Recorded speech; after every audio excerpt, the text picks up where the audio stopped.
For anybody who knows me, I'm not the only child, so I don't like to feel alone in things. So, pero, if you see somebody in the background, tell them to come. Thank you so much, Yellow Jacket. Come on down. Come on down. Welcome, ladies and gentlemen. If you feel good, say yeah, yeah, yeah. Okay, no. If you love hip hop, say yo.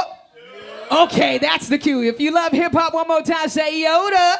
Yoda. Okay, I love it. Once again, we want to thank you guys for joining us. We appreciate you taking the time out and finding it not robbery to spend time with us. You could have been anywhere else, but you decided to come here. So a big shout out to the Museum of Graffiti. Can we give a round of applause for them, please? And a big shout out to our DJ, Miami Mike. Wow, Miami Mike. Wait, come on, hip hop, we got to show love to the DJ. Don't do that. Don't do that. I go by the name of Stitches, 103.5 The Beat, 10 a.m. to 3 p.m. I was able to pull out from our mix to come spend time with you guys, so thank you so much for having me. Shout out to Allison, Jordan, the whole team, and everybody who put their hands to put this together. I'm excited because we have two amazing panelists here who are going to talk about, I believe the title is Behind the Scenes of Hip Hop. So the part that they played in hip hop is truly integral, and I don't think we talk enough about it. So I'm excited to hear from them, and I'm sure you are. So this is the call and response. When I say you feel good, say yo. You feel good? Yo. You feel good? Yo. You feel real good? Yeah. Let me do a gender check. Ladies, you here? Ow, I like that. Say Stitches. Ow. Ladies say ow. Okay, fellas, yo. You don't even gotta like do your shoulder, just be cool about it, yo. Fellas, come on, fellas, like get around, fellas. Okay, I'll take that. That's enough for me. So we're gonna first start off with introducing our amazing panelists. We have two, and the reason why we have two because they have so much that they can take up 2 hours by how much they've done and what they're still doing. Hour and 45 minutes, 15 minutes. I say 2 hours together. 2 hours together. It's enough. It's enough for us. So first and foremost, please give a warm round of applause. And I'm going to let them introduce themselves and tell a little bit about their journey. I'm not going to go, if it's all right, I go in and out of accents, all right? I'm not going to go exactly with the script, because I see people and I want people to have an opportunity to ask some questions, because we have art enthusiasts, we have people who are in the industry in different places. So I'm gonna default some of my questions so I can give it to the audience. Is that okay? Panelists, that's good? Okay, so first and foremost, ladies and gentlemen, when I say their name, I'm gonna need you to show them some love and give them some real South Florida, Miami love. Give it up for Say Adams! And directly next to him, please show your love right now. Start clapping, start clapping, start clapping, start clapping, start clapping. Give it up for Mr. Lenny S. Extraordinaire. And why you shaking your head? You ain't extraordinaire? Oh, no. Baby, you extraordinary. Don't do that. I'm going to speak that over you. It's already done. Can everybody say you extraordinary? Oh, they got the right person with the mic today. I see things. I'm going to call it out. Okay, so first, I'm going to go to Mr. Say Adams. So please, if you don't mind, introducing yourselves to the beautiful people and just briefly telling us your journey in hip-hop. Well, first I want to say thank you to Allison and Kat and everybody at the Museum of Graffiti for having me, because what they've done with this space is nothing short of phenomenal, because back in the day, the major galleries and museums didn't believe in who we were and what we were doing. And we were waiting for them to acknowledge us, and a lot of my peers just said, you know what, the hell with it, we're just gonna do our own thing. And so now all these cultural institutions are popping up, but it's really important to recognize the hard work that went into making this. And so again, I want to say thank you to the Museum of Graffiti. So my name is Say Adams, and I'm from New York City. And I came up back in the day, late 70s, early 80s, and my journey is a long one. I won't, get into it right now, because that's the purpose of us sitting up here. But I will say that I'm from the first generation of artists that broke through. So you don't get it confused with the first generation, the people that started in the late 60s and the 70s. I'm from the 80s. And I'm a visual artist. I've been making art my whole life. And again, we're going to talk about it more, but I'll turn it over to Lenny for right now. I can't top that. So, what's up, y'all? Y'all good? My name is Lenny S. I come into this picture right after Say. Say's a super legend. I come in the picture in the 90s till now, obviously. Started out at Bad Boy Records, where I was there for like a year, and then from there I made the transition over to Rockefeller Records when I saw that Jay was starting the label, and I really wanted to be at a place where I could grow and just help build a company that I thought was possibly going to be legendary. So from Rockefeller to Def Jam to now Rock Nation, that's been my journey from street team to A&R to now management and special projects, marketing, you name it. A little bit of a visual artist. I do photography as a hobby. I have a book coming on Random House, so that's pretty much some of Lenny S. Beautiful. Thank you. One more time for our panelists. And they're being super modest because there's a whole lot more that they've done, but thank you guys for coming out. And I will not be remiss, I want to shout out StockX as well. Can we show them some love, StockX? Can we give them a round of applause? Where Dell at? Dell, stand up, bro. Thank you. Dell, Stand up, young man. With the earring on, Get up to stand Dell. up, It's young amazing man. team, Jordan, everybody. Man, thank you, Dell.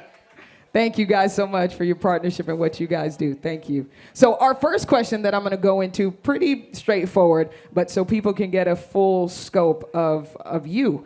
What first actually sparked your interest in the music industry and the creative field? And a two-part, was there a particular moment that started it all? Well, the thing you have to understand is that I'm probably twice his age. And I predate hip-hop. So, you know, it's hard for me to say that something sparked my energy. I'm a visual artist, so the thing that I was interested in was figuring out how to take my art and to transform it so it could change my circumstances.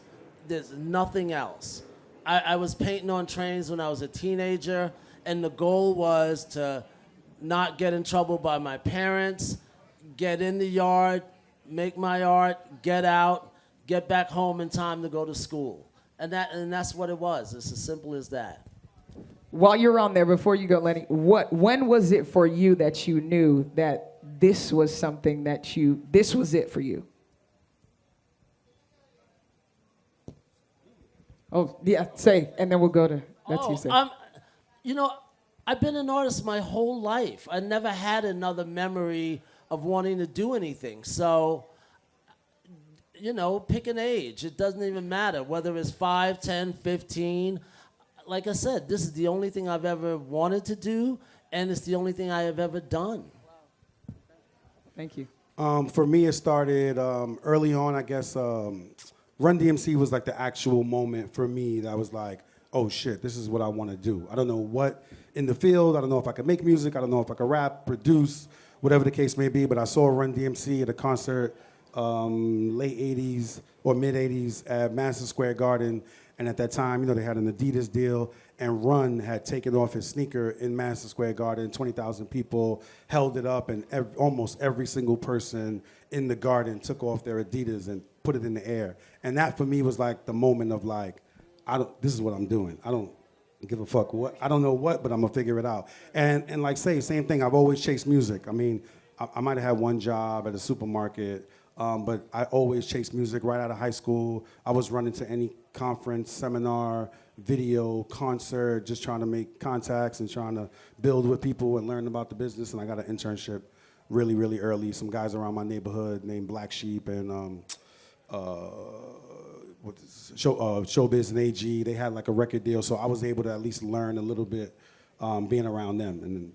Yeah, I chased music my whole life. So this was something that both of you knew, this is what you want to do, and you kept at it. So being that we're in South Florida, how many originally from South Florida? Who lives here? Say yo, yo, yo, yo, yo, make some noise. Okay, so sometimes the running theme is that the collaboration, of course, this is an example of when collaboration meets, it's successful. But a lot of times we get into a space where it's me, I, and you don't want to share resources. You don't want to tell somebody about this person. Both of you know and are connected with a lot of different people, but more importantly, they know about you. How did you go about building those connections? Well, like I said before, I started ground zero. So yeah, I never felt like it was developing relationships. It was just there was nothing else there. And all of my friends that wrote graffiti, we were all teenagers. I don't meet Russell Simmons and Leo Cohen and Rick Rubin until the 80s. So that's even a few years later. But it did not feel like this amazing moment. It was a little bit at a time. And believe me, I could get into it. And, you know, he probably doesn't even know this. I used to be next door neighbors with Jay-Z. That's how I knew Jay. We were neighbors, like knock on the door, borrow some sugar, neighbors. And so, you know, there are no aha moments in my career at all. Everybody was starting out from ground zero. They didn't have anything, and we came up together. Yeah, the answer is pretty much the same. I mean, my whole thing is based on relationships. Everything I do in this business, I mean, I started off like that, but I learned gradually through the years that that's going to be your best asset, is having good relationships. Everybody I meet, you know, I try to treat them genuine as possible and try to make sure that I'm good to everybody without wanting anything in return. So for me, everything was built off relationships, and I got, like Say said, I met a lot of the people that I have relationships early on. So we really much came up together. Whether it was Kevin Hart or LeBron James or Jay, or whoever it is, we met at the start of their career. I was genuine, they were genuine, and we kind of grew together, you know? So we're naming big names, but like you said, these are folks that you knew before they actually came up and you were coming up together. So let's talk about, if we can, some of the difficulties that both of you have encountered, even as men of color within the music industry. Can you talk a little bit? Oh, I see the face like, oh boy. Okay, I see. You know, I you see really the don't have the time, and you don't have any tissue up here, so I could already tell you. You don't even want to know about hardships. We do. Here, let me tell you why. Because you never know what somebody else might be going through, and that hardship might be an encouragement to them. Like, hey, I've been there, and look where I am now. That's why we want to ask that. Let me tell you something. There's Talk to nobody me. in this audience as old as me, and there's nobody out there that's dealt with as much nonsense as me. And the reason I mention that is because where I come from in Jamaica, Queens, it was rough, and overcoming obstacles was the name of the game. And even back in the day when we were at Def Jam, it's like if something was in your way, you moved it, because you could not go back and say you didn't get the job done. They did not understand that. They didn't give a damn about your feelings. It was all about get it done by any means necessary, and it really was that way. So, you know, I could pick any, you know, moment, but I would just say that that was the most important thing for me, just knowing that they don't give a damn. You better come back with the goods. I mean, Say is 100% right. I think I was fortunate enough to spend some good time at Def Jam with guys like Leor and Russell and Kevin Lyles. Also, with again at Rock with Jay and Damon, and even a little bit in the beginning with Puff. And you know, they're all like he said, like nobody took no for an answer, and that's one good thing we learned. You know, that we try to do something. Let's say we try to do this event within 3 days. And like, no, we can't rent the tent in time, and in the speakers system we have to order. It's just like, it sounds like all excuses to them, and for coming up with what we did and how we do it, there's just zero excuses. Like, it will get done. There is a company that will do it, that will, even if you got to pay a rush fee, it don't matter. Right. The point is, the shit got done, and you couldn't come with any excuse. And everybody that I've ever worked with was like that. But was there ever a point for you, not to pry on it, but to give the human aspect and the reality of it? Was there ever a point for you both that you were just like, I'm about to be done? And what tapped you back in? Compared to what? You know, like the thing is, if you come from nothing, there's nothing to go back to, so you're not thinking, oh, I'm going to give up and go and do what? Like, you know, there's like question marks on every side of you. The only thing that I knew was that these were the only people that didn't say no to me. And so back in the day when I met them, you know, we had a small office and we had more people that fit in the office. If you got up from your desk to go to the bathroom, there'd be somebody sitting at your desk. And they didn't give a damn if you said you were sitting there before. And that's what I'm talking about. Like, you had to share phones. And you don't, it was just forget it. Like, it was the definition of hook or crook. You just had to do it. And nobody gave a damn about your little feelings. Nobody, you know, cared.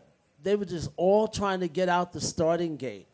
And it was a beautiful, dysfunctional family.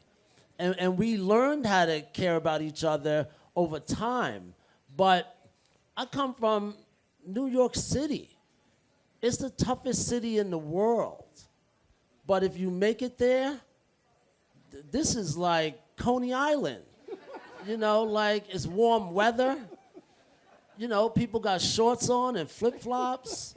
We got struggles down here now, Tell say. you We got something. struggles now, No, say. I know. But In I'm just flip-flops. saying, We got struggles I'm in saying flip-flops. There's nothing that'll paradise. kick your ass like a New York, you know, like winter. Thank you, though. I appreciate it. Lenny, did you want to chime in? Was there a point for you that you almost were ready to just give up, and what tapped you back in? Yeah, sometimes seeing some peers of mine that, again, I think everybody deserves to get what they deserve and what they work hard for, but maybe I felt like I put in more work, or I may see a article in Billboard about the top executives, and I'll sometimes compare myself in a good way, but like, wait a minute, I had 10 more hits than them. I had I had so much more accolades, and it's like, they got the best of it, and I didn't. Like, so stuff like that sometimes will make me question myself or question my work. Am I going hard enough? Or just like, also, it could just be bullshit, and they're not looking, you know, because I also don't do a bunch of announcements, and I don't like kind of put my wins out there, because I kind of feel like I'll just work harder, and I just, you know, I let the art or the work speak for itself. So the only thing that's been probably the biggest obstacle is probably myself. Sometimes not believing or thinking that I'm not doing good enough, or I'm not good enough. When I was asked to do A&R, I had never been an A&R. I thought, could I do this? Could I work on this album with this artist and deliver? Then I was asked to do management. How could I manage somebody? I never went to school for management. I never managed somebody. But yet, you know, big artists were asking me to manage them. And the only thing that would be in the way is me. It's just doubting, self-doubt, or, you know, thinking that maybe I can't deliver in the way they need to be delivered. But I did a decent job delivering. So Nice. Thank you for sharing that. And speaking of delivering, you definitely did. I want to ask you this question, then say I'm going to go to you. There are a lot of entrepreneurs here looking to develop their own sense of ownership. With you being such a key part and actually being a part of building something, like we talked earlier, building something from the ground up, how was it for you being a part of the development for Rockefeller? by the way, I want to shout out my man Ray right there with the Yankee hat. Raise your hand, Ray. Hey, Ray. Ray. So Ray's the guy. Ray gave me a chance back in the day doing promotion, street promotion, and he had owed me like $100 check or something. It was low, it was something crazy. And I went to go get the check from story makes sense. I went to go pick up the money from him because that's the only way I could survive. And they was like, "Oh, Ray quit. He's gone." I'm like, "Gone? Where's got my money? Got my $100?" Like, anyway, he had went to go work for this new startup company called Rockefeller Records, and that's when I was like, "Oh shit, I got to in now," because I had already known about Jay. I was a fan of his. He was on like records with Jazz and Big Daddy Kane, so I was already a Jay-Z fan. And then Ray had went and started over there, so I went over there and begged Ray.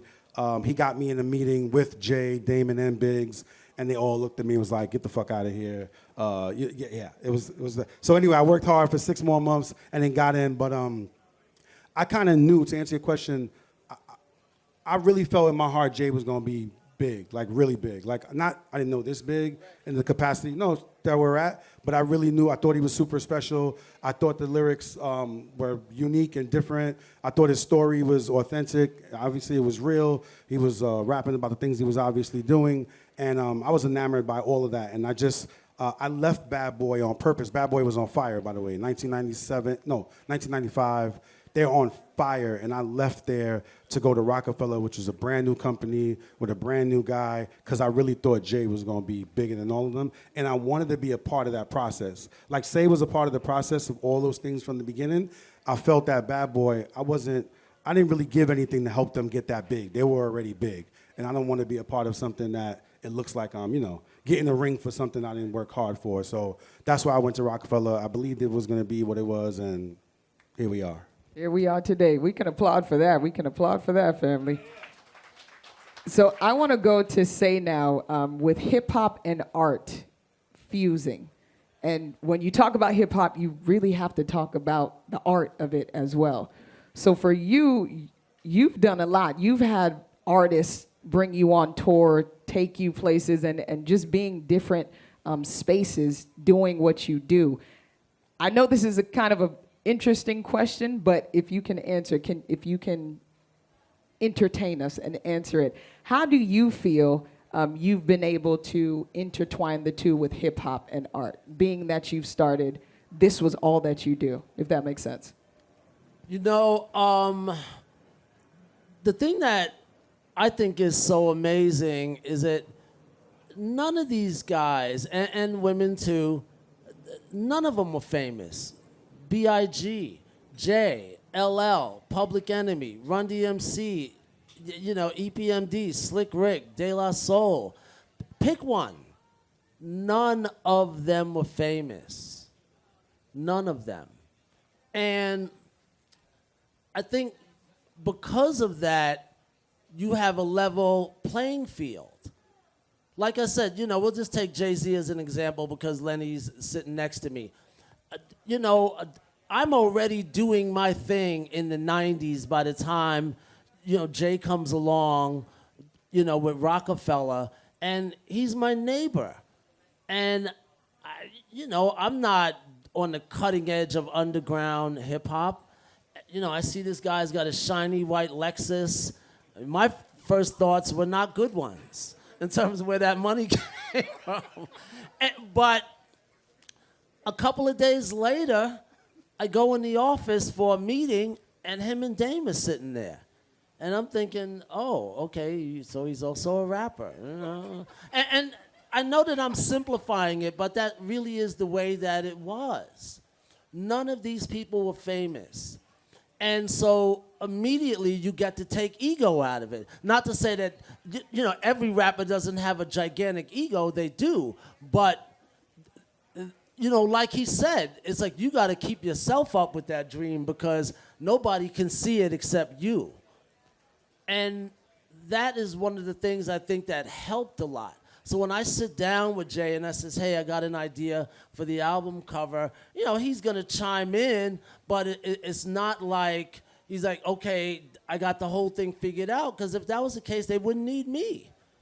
And he was a really visual guy back then. But if you had a bad idea, he's like, nah, that's not me, I'm not doing that. But if it was a good idea, he'd say, okay, you know what, let's roll with that. And they always give you enough room so you can be creative as long as you don't screw up. And that's a big, big deal.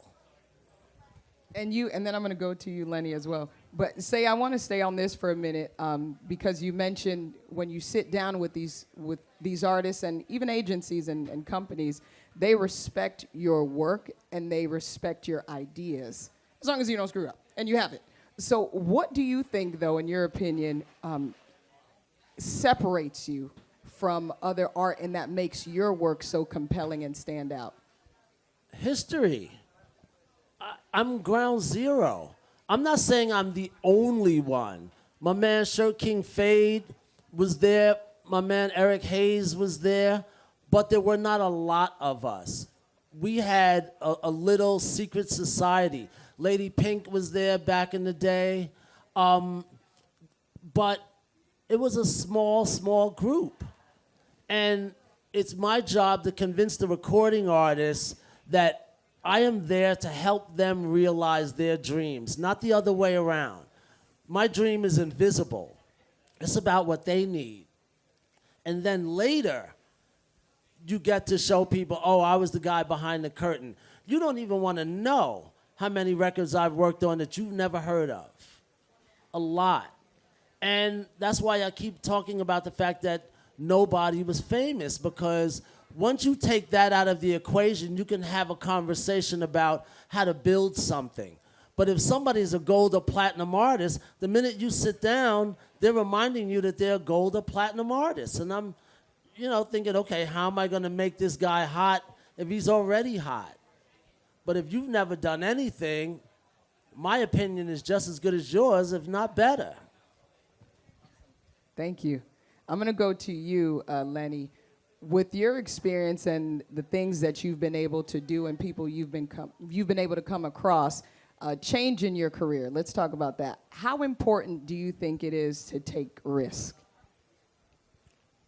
It's the most important thing you have to do is to take a risk, right? You're never going to move forward. You're never going to progress. You're never going to... You have to fail in order to, to move forward. And I'm all about evolving. That's all I'm about. That's why I still, I'm still in it. I'm still in it because I love it.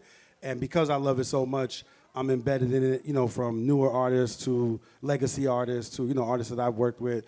Whereas, I feel like a lot of people that came up in times that we came up in, they get stuck in a certain year. They get stuck in a time capsule that's like, oh, none of this shit is dope as when we did it. None of these people dress crazy. Like, it's always some reason of why it's not as good as when you did it. And that's really not the case. That may be your opinion, and that's cool. And I'm not saying that everything is great, but you got to be you have to be able to evolve with people, and you got to be able to move forward and to accept, what new style is, or what new fashion is, or what new music is. And it may not be exactly what's yours, but I don't know, I feel like we were visionaries back then, and I don't think that ends. It only ends when you limit yourself, and like I said, you get stuck in some time capsule that you really shouldn't be in. So as long as I'm in it, I'm here. Once I'm out, and I'm not on social media, and I'm not looking for artists, or I'm not looking for new opportunities, I'll be in a farm somewhere, and it won't matter, it won't matter anymore. But while I'm in it, I'm gonna give everything to the artists, the culture, the people, everything. Thank you. And I'm going to ask this question to both of you, and then I'm going to default over to our guests. If anybody has any questions, then I'll come back to the questions I have. For both of you, what advice would you give to someone who's just starting out? I'm sure you get that question asked all the time, but I think it's really important because we don't know where people are starting here. Some people may be starting from ground zero or had a six-figure job and then completely shifting and taking that risk in coming back into their first love, which may be music or art. What advice would you give to someone starting? Well, the first thing I would say, if you're a visual artist, save every single thing that you've made, because there might come a time where somebody might want to see your early work and you think, oh, all that was garbage, so I threw it away. But I would have never imagined that I'd have a retrospective of my career, in quotations. All I wanted to do was to have my voice heard and to let people know I was an artist. But I would say first, save everything. And the next thing is take advantage of all these social media tools. I'm not talking about flossing and spending money you don't have to look like you're on a yacht, or, you got all of these shoes or whatever it is. But just do your thing with what you have. And the most important thing is return every phone call, because we all know in this day and age, when success knocks on your door, it's not somebody, in a suit with a briefcase. It's probably somebody in a hoodie. And that's the most important thing. When I was coming up back in the day, it's like I could not even get past the security guard at these big record companies, because the security guard decided that I did not look like somebody that was worthy of being in the building. And so I'm there with my little portfolio for a meeting in Midtown, and he's like, oh, okay, where are you going? I says, oh, I'm here to meet with the senior art director. And he goes, okay, the mailroom is in the basement. And I said, no. I said I'm here. He goes, oh, I heard you. The mailroom is in the basement. And I said, he might as well have just threw boy in there, because that's what it felt like to me. I had to get up to the 26th floor, and I can't even get past the black security guard. So do not give up. I know that this sounds very simple. I know that I'm not giving you rules and instructions on how to, but if you decide that you're going to be a recording artist, or you're going to be a visual artist, or you're going to be somebody that paints murals, there are people out there that are willing to give you advice and help you. You just got to do your homework. When I'm on a stage like this and I tell people, hit me up on Instagram, I will tell you anything you need to know about my journey. I'm not playing games. But I speak for a living, and I say that, and I can tell you right now, maybe 2 or 3 people will take me up on that for each city. And then they will fall off a couple of months later. So how serious are they? Consistency. Yeah, that's good. It goes back to what we were saying earlier about taking risks, believing in yourself. And I feel like the younger generations are amazing with that. You know what I mean? Like I wish I had, I feel like I did have a little bit of courage coming up to get me here, of course, but I feel like the younger generation, the generations after us have way more courage. They're more entrepreneurship in them. They're putting out their own clothing line. They're putting out their own music. That whatever it is they're doing, they have no problem putting it out, and they're getting people to buy into them or buy into their brand or buy. So I don't know. I think that's super dope. Just don't be afraid to be exactly who you want to be, and don't take no for an answer. I love it. Thank you, guys. And this is more of a personal question, just because I'm curious. I'm that person. Because both of you have done so much that everybody doesn't even really know about, but you've accomplished so much. What is one thing that you feel, I call it a big screen moment. That thing that it was like you dreamt and slept. I know it's doing art is your thing and being in the midst of the music industry, but there's usually that thing that you reach and it was like, oh man, I can't believe I did that. So was there a big screen moment for you that you had? Ay, pero. Yeah. Ay, pero. Yeah. Yeah. Come on, can we applaud? Yeah. Talk to us. Talk to us. This is the Smithsonian Anthology of Hip Hop and Rap, and it was done by the Smithsonian National Museum of African American History and Culture. This is a 9 CD box set and a 300-page coffee table book. I designed every inch of this. Come on. Nobody had any say except me.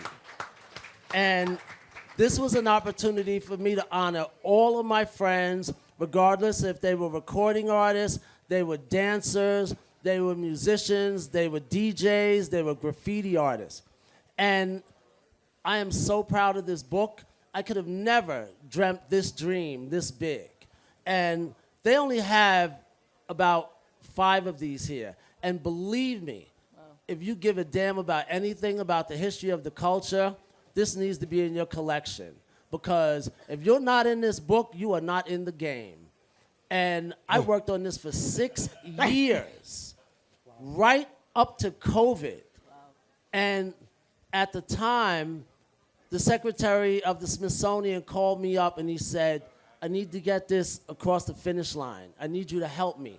This is 2020, when we were on lockdown. And the only reason I did it is because it's the Smithsonian, it's our culture, and my name is in this book more than anybody. And you see there are a lot of people on this cover. Tupac, Nicki, Crazy Legs, believe me, it just goes on and on and on. And to even have, Jay-Z is like one of the featured artists in here. Like, this guy was my neighbor. And he is, arguably the greatest artist of our time. Forget it. It's just such an honor to be able to make something like this with no rules and no restrictions, because nobody can tell me anything about hip-hop culture. Whether it's music, it's art, or dance. I've been there through it all. And this is something I'm really, really proud of. I love it. One more time. Was there something else, say? Yes. You got one more thing. Come on. And then this is the mashup. This is a book that my friend Jeanette Beckman and I made together, and it celebrates graffiti culture and hip-hop culture. And this is the first time graffiti artists have come together to make art on top of my friend Jeanette's photos. She's got photos in both these rooms, and you can check them out. And this was a labor of love. This was just a silly little idea that I had, and I called all my graffiti legends, and I said, hey, I want you to do something on my friend Jeanette's photographs. Nobody got paid. Nobody asked about a contract. They just did it. And that's hip-hop. And this is something that I'm really proud of, not just for myself, because this is who we are when we put our minds to it. And this is a badass book. And so again, I don't get 5 cents off this, but I'm telling you, this should be in everybody's collection. Thank you. Love it. Thank you, Say. Legacy. I can't follow that. Come on, that's nuts. But no, it's funny, with some good continuity, that is one of my oh shit moments. So like so God bless my brother Nipsey Hussle. The day before he passed, I took the last picture of him in the all blue. And that picture is in the Smithsonian. Oh, wow. So for me, that was like, well, I have a picture. Wow. And then it happens to be, We you know can what I'm clap. saying? We can Nipsey- hold it. Hold No, it it's now. all right. Clap. You can clap for it. Again, doesn't compare to that, but the fact that guys like us, for where we came from, and to be in the Smithsonian and to have partnered with the Smithsonian is like a really big deal. So yeah. I love that. There's a reason why I asked that, and I'm going to default, because a lot of times as creatives, entrepreneurs, we're in the hustle and bustle of things. But I think it's always important. I'm in the mode of celebrate your win. Celebrate those wins so it can encourage you and encourage. There's people behind us looking at us, waiting for your breakthrough so they could break through. So just an encouragement on that. You never know who's looking beside you or behind you or even in front of you, waiting for you to break through so you could break through. So celebrate those wins, man. So we celebrate you on today as we celebrate 50 years of hip hop. So now I'm going to transition. If anybody has a question, please sing. Raise your hand. This is I don't know where else you're going to see these fellas. Come on up if you can. Baby, I can't come off the stage, but I'm going to reach for you. What's your name, love? Dennis, how's your doing? How you doing? All right, so Lenny, my team spoke with you a while back. Say, we ran in the certain circles. I'm from South Jamaica, Queens, Baisley. Grew up in Hollis. So I got a question. My company is using hip hop to open up a question about mental health. So my question is there a place in the hip hop stage for that type of conversation? Of course, like everybody from the 70s and 80s, they're old people now. Everybody knows what it looks like when you walk on the streets. It's serious business. You don't want your baby mama, your wife, your girlfriend having to deal with these people, especially if you're not there. I pay a lot of attention to it now. You would have asked me that question 10, 15, 20 years ago, I would have just been like, keep on walking. Now, I'm hearing you loud and clear. I don't have any answers for you, but I do say that we are at that space and time where we damn sure need to find an answer to that because, it's just a shame. And you don't even need to get into the hip-hop part of it. Mental illness is a plague. Appreciate it. I'd like to talk to you guys more about that later. I'm just saying, point of information, there's a stage right here, there's microphones right here, so it sounds like this might be the perfect place to start that conversation. Come on up. Yeah, we can pass, you're right, we can pass it over there. Hey, Shook, love the dress. Yes, thank you. All right, shout out to our tech team. Thank you. There we go. Cool. How do you guys feel about the state of hip hop today? You're talking to him, because I'm like, I love it.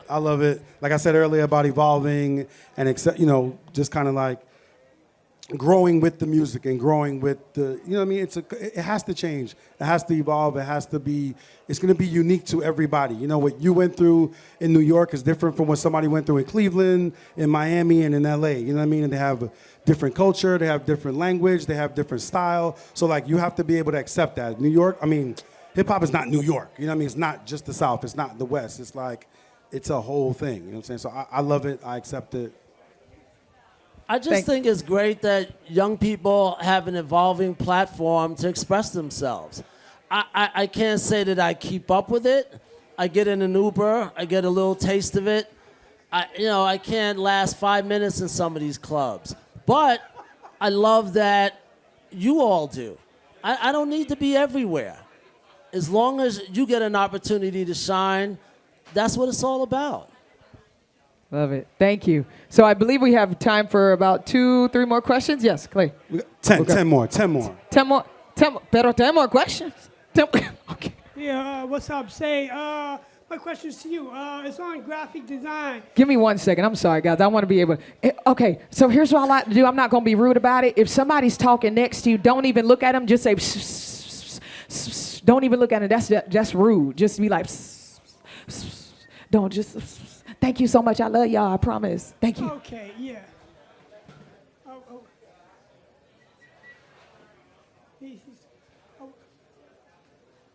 Can we? Yeah, okay. So, What's your name, sir? Kurt. Kurt. Okay, we got a Yeah, question yeah. from Kurt, gentlemen. All right, so say, on graphic design, do you think the hip-hop graphics, the fonts, the different italics for hip-hop, do you think it could become its own category in the graphic design field? No.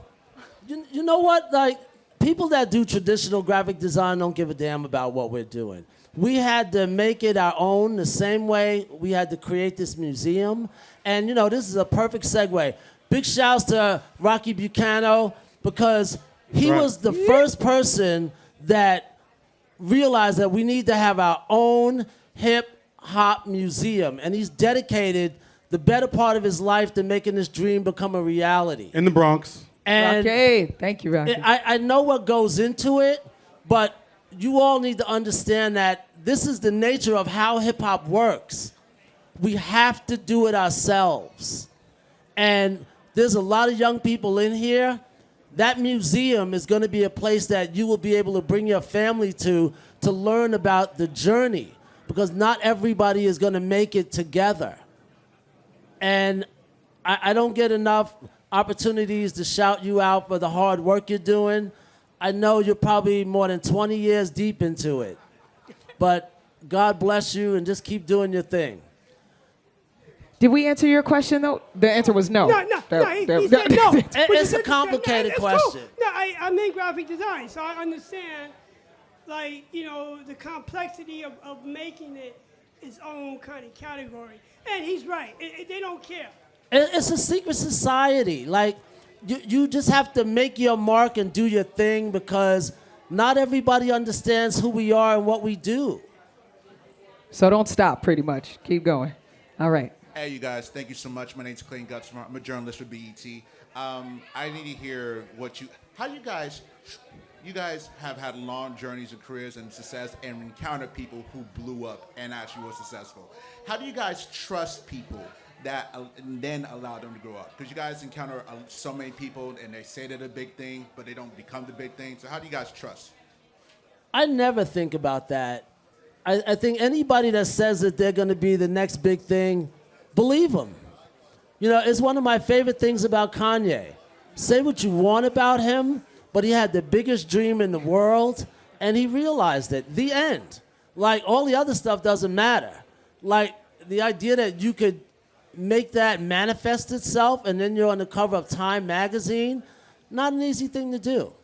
And when it comes to trust, to me, trust is about showing up. If I say I'm going to meet you on the corner and you show up at that time, boom, you got my trust for one more day.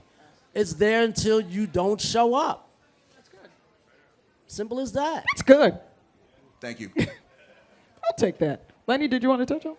No, I was going to say that, and just also you believing in them. right? You have to believe in them just as, and you guys have to believe in the purpose or the artist or whatever it is, the film, whatever it is, like collectively together 100,000%. There has to be belief there.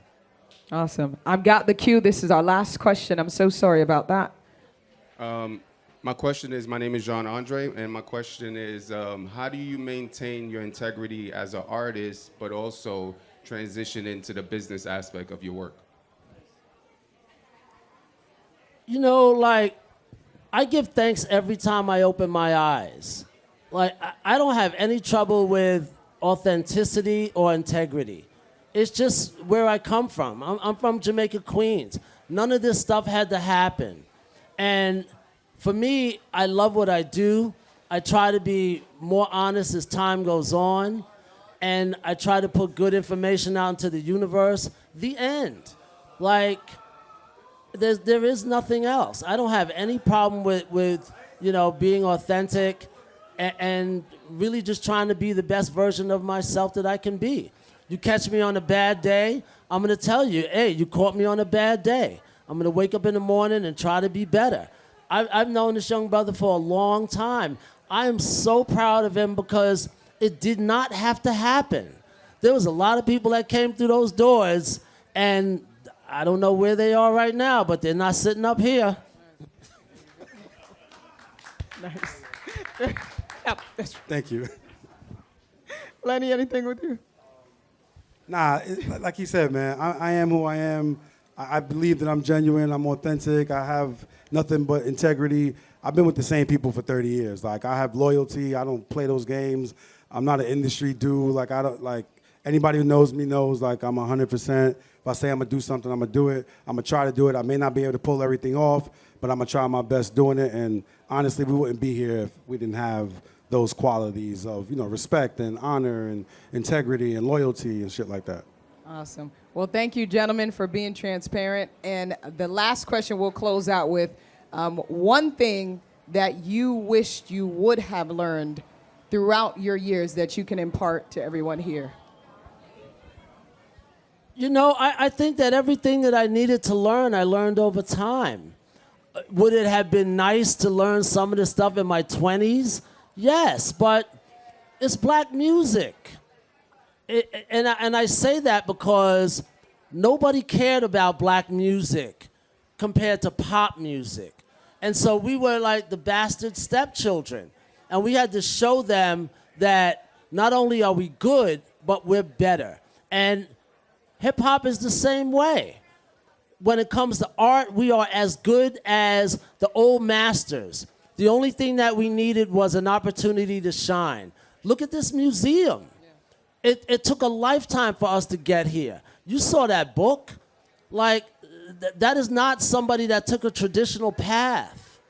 So for me, it's like I wake up every morning excited that there's some young person out there that's going to carry the mantle forward, and they're going to say, you know what, I'm going to push this even further because I've seen it done. Nice. When I was coming up, I did not have one example of somebody that looked like me that was doing their thing. You could look at the prices of Jean-Michel's paintings right now and get excited if you want to, but that was my guy. We started out at the same time. He didn't have two nickels to rub together. So there's nothing to compare it to. And for me, that's the most important thing. Just like Lenny said, being as genuine as you can, putting good information out into the universe, and you hope that good things happen. Nice. Thank you. Yeah, for me, it probably would have just been tech, getting up on tech earlier on, or investments earlier on when I didn't have any clue and I didn't have nobody to teach me stuff like that. It wasn't until, you know, late 30s, 40s where I kind of learned that kind of stuff, but I wish I would have got into investments early on. Awesome. Thank you so much, gentlemen. Where everyone can find your work and where they can connect with you, can we share that, or they got to come? You want them to come up to you? Well, I could use a couple of 100,000 of Lenny's followers, but in the meantime, you can follow me at, Say Adams on Instagram or Say Adams Archives on Instagram. And I'm not kidding about those followers. Everything I have is Kodak Lens. Everything, Twitter, everything. I love it. One more time for our panelists, ladies and gentlemen. Thank you guys so much for your time. And of course, can we give a round of applause? Museum of Graffiti. If you haven't checked it out already, please make sure you do so. Shout out to StockX. Shout out to DJ Miami Mike. We appreciate you. And again, I go by the name of Stitches. God bless you. Have an amazing weekend. Anything else, Jordan? Did I miss anything else? Okay. Esto sabe. Have a wonderful day, guys. Thank you so much.